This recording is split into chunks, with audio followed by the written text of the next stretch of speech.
Vous suivez toujours sur FM Sen Radio, amis auditeurs. Bonjour, nous sommes le dimanche 14 septembre 2025 et donc à présent il est 9h14. C'est l'heure de votre émission catholique du dimanche, Parole de vie et d'espérance.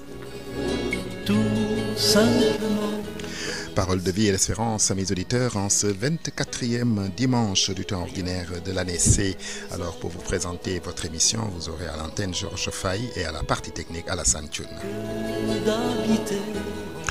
Et en ce 24e dimanche, voici les textes que la liturgie nous propose. La première lecture est tirée du livre de l'Exode au chapitre 32, les versets 7 à 11, puis les versets 13 à 14.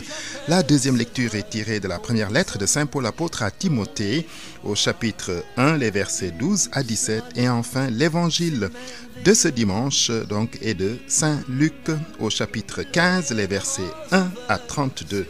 Donc vous avez là, amis auditeurs, les textes de ce 24e dimanche du temps ordinaire de l'année C.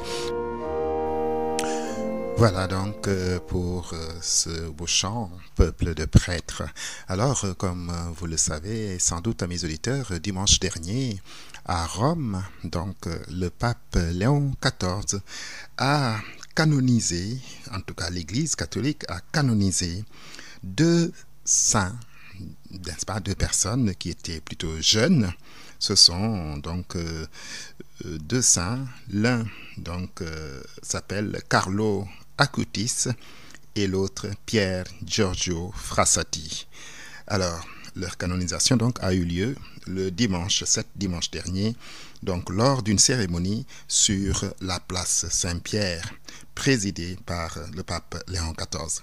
Alors, le Acutis est le premier saint catholique du XXIe siècle, surnommé donc le saint 2.0, si vous voulez, des nouvelles technologies, pour son engagement via Internet, tandis que Pier Giorgio Frassati est reconnu pour son engagement social et spirituel, illustrant ainsi une sainteté vécue dans l'action. Alors, qui étaient très brièvement ces deux saints, nouveaux saints? Alors, Acutis est un adolescent italien mort d'une leucémie en 2006 à l'âge de 15 ans. Alors, il est le premier saint du XXIe siècle, célèbre pour avoir créé des sites internet pour partager sa foi et documenter les miracles eucharistiques. Quant à Frassati, c'est un jeune Italien né en 1901 à Turin, décédé à 24 ans en 1925. Son héritage, il est donc et son engagement, il laisse comme héritage en tout cas son engagement social et spirituel auprès des démunis et des pauvres. Alors, donc, Acutis était un adolescent féru d'informatique, donc mort à l'âge de 15 ans d'une leucémie foudroyante, qui avait dédié plusieurs sites web au Christ, dont un sur les miracles eucharistiques reconnus par l'Église. Et donc, Pier Giorgio Frassati a lui aussi été canonisé en même temps que lui. Alors, donc, ce deuxième saint est mort à l'âge de 24 ans, donc comme nous venons de le dire. Et donc, c'est quelqu'un qui a été connu pour son engagement social, comme nous le disions tout à l'heure. Alors, donc, voilà deux autres saints, si vous voulez, donc, qui ont été canonisés par l'Église catholique, c'est-à-dire reconnus comme dignes, n'est-ce pas, d'être présentés comme des exemples à suivre pour l'Église, pour donc le peuple chrétien. Et donc,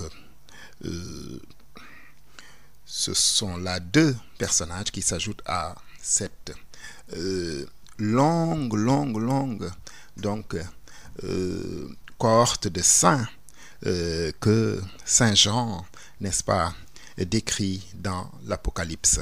Donc, lui qui, dans sa vision, parlait de cette foule immense que nul ne pouvait dénombrer et qui donc revenait de la grande épreuve, qui avait donc lavé leurs vêtements, n'est-ce pas, dans le sang de l'agneau. Alors, nous pouvons dire Saint Carlo Acutis et Giorgio Frassati, donc priez pour nous, puisque l'Église non seulement les offre un exemple, mais aussi nous propose de demander leur intercession auprès de Dieu. Lecture du livre de l'Exode. Moïse était encore sur la montagne du Sinaï. Le Seigneur lui dit : « Va, descends, ton peuple s'est perverti, lui que tu as fait monter du pays d'Égypte. Ils n'auront pas mis longtemps à quitter le chemin que je leur avais prescrit. Ils se sont fabriqués un veau en métal fondu. Ils se sont prosternés devant lui. Ils lui ont offert des sacrifices en proclamant : Israël, voici tes dieux qui t'ont fait monter du pays d'Égypte. Le Seigneur dit encore à Moïse : Je vois que ce peuple est un peuple à la tête dure. Maintenant, laissez-moi faire. Ma colère va s'enflammer contre eux et je vais les engloutir. Mais de toi, je ferai une grande nation. Moïse apaisa le visage du Seigneur, son Dieu, en disant : Pourquoi, Seigneur, ta colère s'enflammerait-elle contre ton peuple, que tu as fait sortir du pays d'Égypte par la vigueur de ton bras et la puissance de ta main ? Souviens-toi de tes serviteurs, Abraham, Isaac et Jacob, à qui tu as juré par toi-même. Je rendrai votre descendance aussi nombreuse que les étoiles du ciel. Je donnerai à vos descendants tout ce pays que j'avais promis, et il sera pour toujours leur héritage. Le Seigneur renonça au mal qu'il avait voulu faire à son peuple. Voilà donc, amis auditeurs, la page tirée du livre de l'Exode qui donc constitue notre première lecture en ce 14e dimanche du temps ordinaire. Et ici, donc, il s'agit d'un épisode de l'Exode, c'est-à-dire la sortie des Hébreux d'Égypte sous la houlette de Moïse. Alors, Moïse donc est allé sur la montagne à la rencontre du Seigneur. Et donc, en son absence, le peuple, découragé parce qu'il était confronté à un certain nombre de difficultés, eh bien, se détourne de Dieu, du Dieu véritable, pour se fabriquer des idoles, et donc notamment le veau d'or. Et Dieu donc s'adresse à Moïse en disant que ce peuple est un peuple têtu, à la tête dure, et que sa colère risque de l'engloutir. C'est là que Moïse intercède et apaise donc la colère de Dieu. Alors, donc, 3 mois après la sortie d'Égypte, Dieu a proposé l'alliance à Moïse et à son peuple. Et le peuple unanime a accepté l'alliance.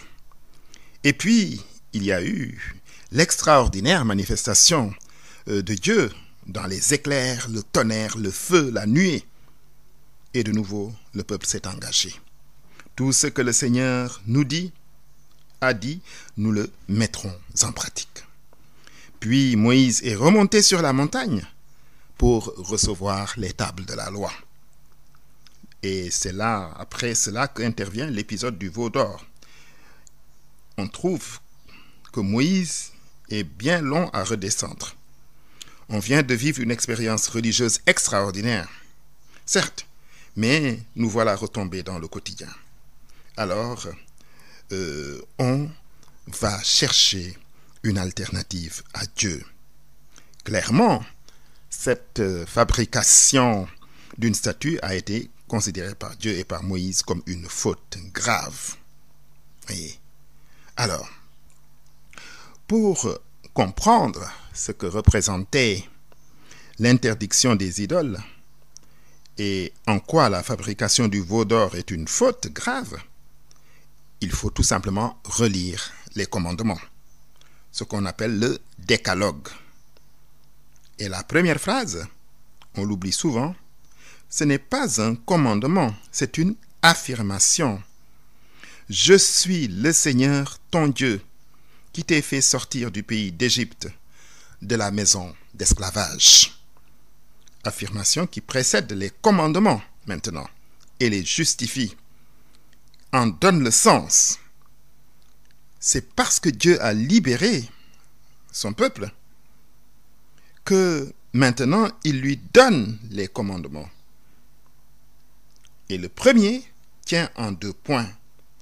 Premièrement, tu n'auras pas d'autre Dieu en face de moi. Deuxièmement, tu ne te feras pas d'idole. Et là, on peut dire que c'est très clair. Tu ne feras aucune idole, n'est-ce pas? De ce qui est là-haut, n'est-ce pas? Ou une image de ce qui est là-haut dans les cieux, ou en bas, sur la terre, ou dans les eaux. Alors, mais on voit tout de suite que le peuple n'a pas mis beaucoup de temps à, n'est-ce pas, désobéir. Et c'est ce qui explique, n'est-ce pas, la colère de Dieu. Mais aujourd'hui, amis auditeurs, ne sommes-nous pas comme ce peuple de l'Exode? Ne construisons-nous pas pour nous-mêmes des idoles? Voilà, notre idole, c'est souvent l'argent. L'argent que parfois certains adorent même et que certains mettent même avant Dieu. Ou bien le pouvoir, ou bien les biens matériels d'une façon générale. Alors que Dieu doit avoir en tout la première place. Et c'est ce que nous révèle ce passage que nous venons d'entendre. Ces propos qui s'adressaient jadis aux Israélites, aux Hébreux qui sortaient d'Égypte, s'adressent peut-être aujourd'hui à nous. Le monde s'est fabriqué d'autres dieux bien souvent qu'il adore plus que le Dieu véritable. D'où, effectivement, cette perversion que l'on peut noter dans de nombreux domaines. Ainsi donc, ce texte de l'Exode nous invite, nous, aujourd'hui, si nous devons le réactualiser, à, n'est-ce pas, nous tourner vers le véritable Dieu. Si l'argent m'empêche, n'est-ce pas, d'aller à l'église, n'est-ce pas, de respecter les recommandations de Dieu. Si l'argent me pousse parfois à détourner, si l'argent me pousse à tuer, ou encore d'autres choses, eh bien, là, malheur à nous, puisque nous adorons de faux dieux dans ce cas-là, plutôt que le Dieu véritable, le Dieu d'Isaac, de Jacob et donc le Dieu d'Abraham, leur père. Ainsi donc, amis auditeurs, je rappelle que vous suivez votre émission catholique du dimanche, Parole de vie et d'espérance sur Sud FM. Évangile de Jésus-Christ selon Saint Luc. Les publicains et les pécheurs venaient tous à Jésus pour l'écouter. Les pharisiens et les scribes récriminaient contre lui. Cet homme fait bon accueil aux pauvres, aux pécheurs, et il mange avec eux. Alors Jésus leur dit cette parabole. Si l'un de vous a 100 brebis et en perd une, ne laisse-t-il pas les 99 autres dans le désert pour aller chercher celle qui est perdue jusqu'à ce qu'il la retrouve? Quand il l'a retrouvée, Tout joyeux, il la prend sur ses épaules. Et, de retour chez lui, il réunit ses amis et ses voisins et leur dit « Réjouissez-vous avec moi, car j'ai retrouvé ma brebis, celle qui était perdue. Je vous le dis, c'est ainsi qu'il y aura de la joie dans le ciel pour un seul pécheur qui s'est converti, plus que pour 99 justes qui n'ont pas besoin de conversion. » Ou encore, si une femme a 10 pièces d'argent et en perd une, ne va-t-elle pas allumer la lampe, balayer la maison et chercher avec soin jusqu'à ce qu'elle la retrouve? Quand elle l'a retrouvée, elle réunit ses amis et voisines et leur dit « Réjouissez-vous avec moi, car j'ai retrouvé la pièce d'argent que j'avais perdue. » De même, je vous le dis, il y a de la joie chez les anges de Dieu pour un seul pécheur qui se convertit. Jésus dit encore, un homme avait 2 fils. Le plus jeune dit à son père, « Père, donne-moi la part d'héritage qui me revient. » Et le père fit le partage de ses biens. Peu de jours après, le plus jeune rassembla tout ce qu'il avait et partit pour un pays lointain où il gaspilla sa fortune en menant une vie de désordre. Quand il eut tout dépensé, une grande famine survint dans cette région et il commença à se trouver dans la misère. Il alla s'embaucher chez un jeune homme du pays qui l'envoya dans ses champs garder ses porcs. Il aurait bien voulu se remplir le ventre avec les gousses que mangeaient les porcs, mais personne ne lui en donnait rien. Alors il réfléchit. Tant d'ouvriers chez mon père ont du pain en abondance, et moi je meurs de faim. Je vais retourner chez mon père, et je lui dirai, « Père, j'ai péché contre le ciel et contre toi. Je ne mérite plus d'être appelé ton fils. Prends-moi comme l'un de tes ouvriers. » Il partit donc pour aller chez son père. Comme il était encore loin, son père l'aperçut et fut saisi de pitié. Il courut se jeter à son cou et le couvrit de baisers. Le fils, lui dit, « Père, j'ai péché contre le ciel et contre toi. Je ne mérite plus d'être appelé ton fils. » Mais le père dit à ses domestiques, « Vite, apportez le plus beau vêtement pour l'habiller. Mettez-lui une bague au doigt et des sandales aux pieds. Allez chercher le veau gras, tuez-le, mangeons et festoyons. Car mon fils que voilà était mort, et il est revenu à la vie. Il était perdu, et il est retrouvé. » Et ils commencèrent la fête. Le fils aîné était au champ.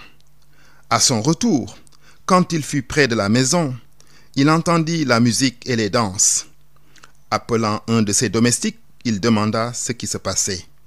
Celui-ci lui répondit, « C'est ton frère qui est de retour, et ton père a tué le veau gras parce qu'il a vu revenir son fils en bonne santé. » Alors le fils aîné se mit en colère, et il refusait d'entrer. Son père, qui était sorti, le suppliait, mais il répliqua, « Il y a tant d'années que je suis à ton service, sans avoir jamais désobéi à tes ordres, et jamais tu ne m'as donné un chevreau pour festoyer avec mes amis.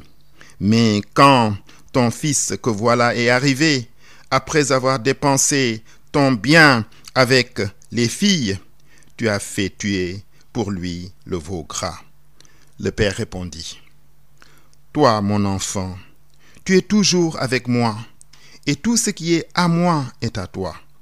Il fallait bien festoyer et se réjouir, car ton frère que voilà était mort, et il est revenu à la vie. Il était perdu, et il est retrouvé. » Voilà donc, amis éditeurs, vous venez d'entendre là la version longue de la page d'évangile que la liturgie nous propose en ce 24e dimanche du temps ordinaire. Et donc, cet évangile est souvent présenté comme celui des paraboles de la miséricorde. L'évangile de des paraboles de la miséricorde. Alors, Jésus a en face de lui des scribes et des pharisiens et qui récriminent contre lui parce qu'il fait bon accueil aux pécheurs et mange avec eux, ce que les Juifs évitaient à l'époque. Comment peut-il, s'il est ce qu'il dit, manger avec des pécheurs? Et donc, Jésus ne va pas engager une polémique avec eux. Il va, comme il le fait souvent, leur proposer une réponse sous forme de 3 paraboles, en fait. La première est celle de la brebis perdue. Le bon berger, le bon pasteur, lorsqu'il amène son troupeau paître, si une brebis se perd, en principe, il ne peut pas dire oui, bon, je ne vais pas la rechercher, elle mourra là-bas peut-être. Non, il va quand même la chercher. Il laisse les autres pour aller chercher celle qui est perdue. Et s'il la retrouve, comme nous dit la page d'évangile de Luc, eh bien, il voudra partager son bonheur avec ses proches. Ma brebis était perdue et je l'ai retrouvée. La deuxième parabole évoque une femme qui donc a 10 pièces et qui en perd une. Elle va donc la chercher partout dans la maison et dans la cour. Et lorsqu'elle la retrouve, eh bien, elle est comblée de joie. Joie qu'elle va partager avec ses proches. Quant à la troisième parabole, c'est celle communément appelée la parabole de l'enfant prodigue. La parabole de l'enfant prodigue. Et comme on l'a dit plus d'une fois, ce n'est pas l'enfant vraiment qui est prodigue. Oui, c'est une prodigalité, c'est-à-dire une générosité. Prodigue veut dire généreux. Et ce n'est pas la générosité de l'enfant que Luc, ici, veut mettre en avant. Lui, sa générosité est une folie. Parce qu'il prend sa part d'héritage et va la gaspiller. Il voyage, il part à l'étranger, il fait la noce, la fête. Et l'évangéliste même ajoute avec les femmes. Il va gaspiller son argent, il va mener une vie de désordre. Donc ça, ce n'est pas de la générosité, c'est de la folie. Celui qui est vraiment prodigue, c'est-à-dire généreux dans cette page d'évangile, c'est le Père. Puisque le Fils qui est parti à l'étranger, une fois tout son argent dépensé, se retrouve dans les difficultés. Une famine survient dans le pays. Il n'a plus rien à manger. Et il fait une prise de conscience. Il se dit, quand j'étais chez mon père, je ne manquais de rien. J'avais beaucoup de domestiques, de serviteurs à mon service. Et même eux, là-bas, les domestiques, ils ont du pain en abondance. Moi, je meurs de faim dans ce pays. Je vais donc retourner auprès de mon père. Et je lui dirai, Père, j'ai péché contre Dieu et contre toi. Maintenant, je ne mérite plus d'être appelé ou traité comme un fils. Traite-moi comme un de tes domestiques. Et il rentre. Et de loin, le père l'aperçoit lorsqu'il rentrait et part à sa rencontre. Tout autre père de famille ou bien des pères de famille n'auraient pas agi ainsi. Il se serait dit, mais il n'est même pas, il est indésirable. Il ne mettra pas les pieds dans cette maison. Mais non. Le père ici va à la rencontre de ce fils quelque peu ingrat et fait organiser une fête pour lui et le réintègre dans sa maison. Alors, amis auditeurs, qui est ce père de famille? Ce père de famille, c'est Dieu lui-même. Dieu, c'est lui qui est prodigue, c'est lui qui est généreux. C'est lui qui accueille les pécheurs. Attention, Dieu n'aime pas le péché. Dieu n'aime pas le péché. Mais il accorde sa miséricorde aux pécheurs. Lorsque le pécheur se repent, regrette son péché. C'est ce qu'a fait ce fils. Ce fils, c'est nous, les enfants de Dieu. Quand nous péchons, eh bien, nous nous éloignons de Dieu. C'est comme si on allait à l'étranger par rapport à Dieu. Mais ce fils s'est rendu compte que loin du Père, et il devenait fragile. De même, nous, le croyant, loin de Dieu, devient fragile.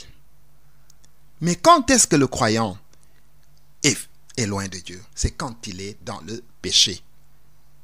Quand nous sommes dans le péché, nous nous éloignons de Dieu, de la grâce de Dieu. Mais Dieu, lui, ne nous rejette jamais définitivement. Comme ce père, certainement, qui pendant des années attendait ou espérait le retour de son fils, eh bien, quand nous nous éloignons de Dieu, Dieu ne nous rejette pas définitivement. Il attend comme un père patient. Il attend notre retour. Et si nous prenons la décision de revenir vers lui, eh bien, on trouve qu'il a les bras ouverts et qu'il nous accueille.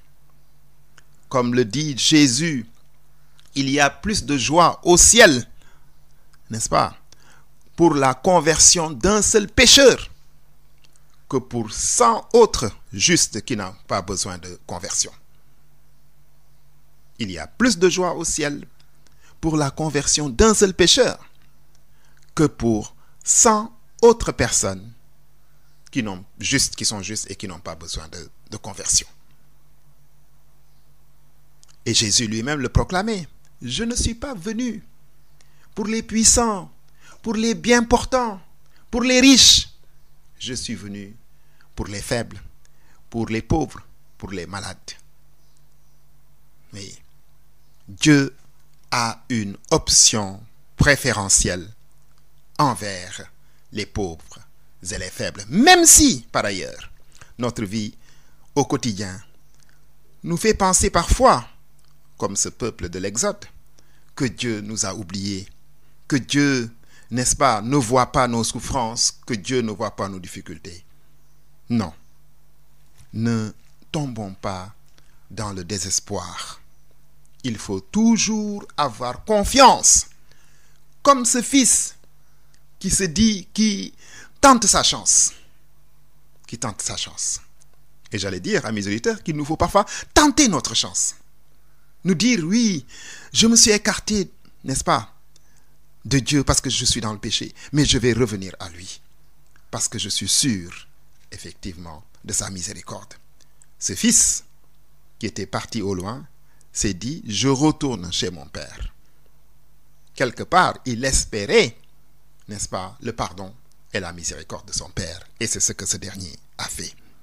Ainsi donc, amis auditeurs, ces 3 paraboles, n'est-ce pas, nous donnent un enseignement, un éclairage sur, n'est-ce pas, l'étendue de la miséricorde de Dieu, l'étendue de la bonté infinie de Dieu.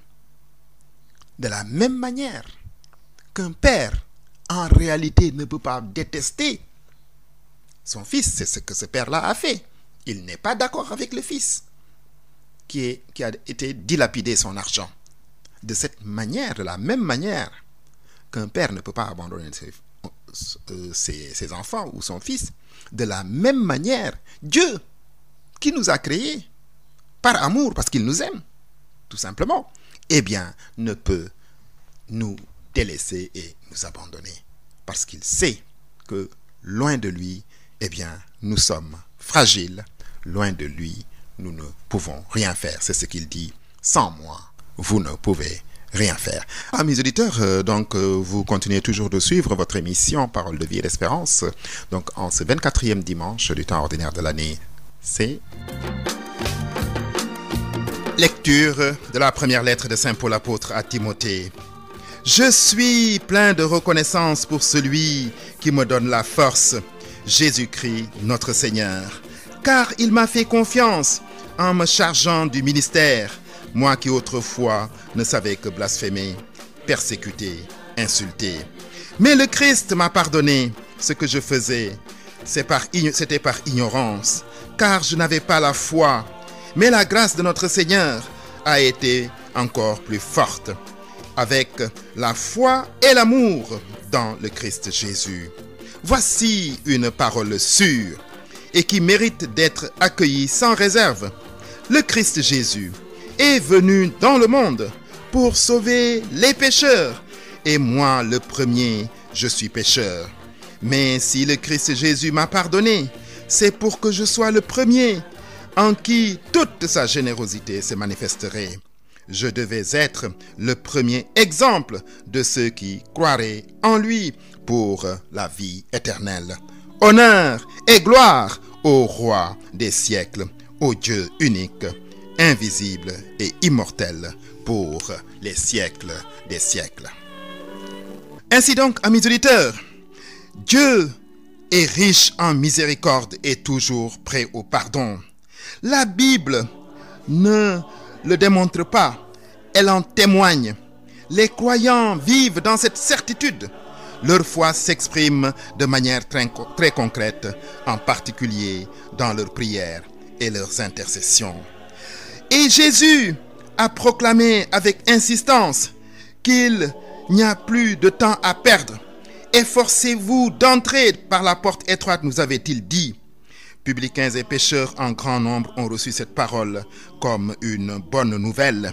Et dans l'évangile de ce jour, il montre que Dieu est un Dieu de miséricorde, toujours prêt au pardon, toujours prêt à accueillir ses enfants. C'est le Dieu de miséricorde, le Dieu d'Abraham, d'Isaac et de Jacob, celui en qui nous devons mettre toute notre foi et toute notre confiance plutôt que dans les idoles de notre monde. Ainsi donc, amis auditeurs, c'est bien fini. C'était votre émission catholique Parole de vie et d'espérance sur Sud FM, Sen Radio, avec à la présentation Georges Fay et à la partie technique Alassane Thioune. Merci pour votre aimable écoute et à bientôt sur cette même antenne.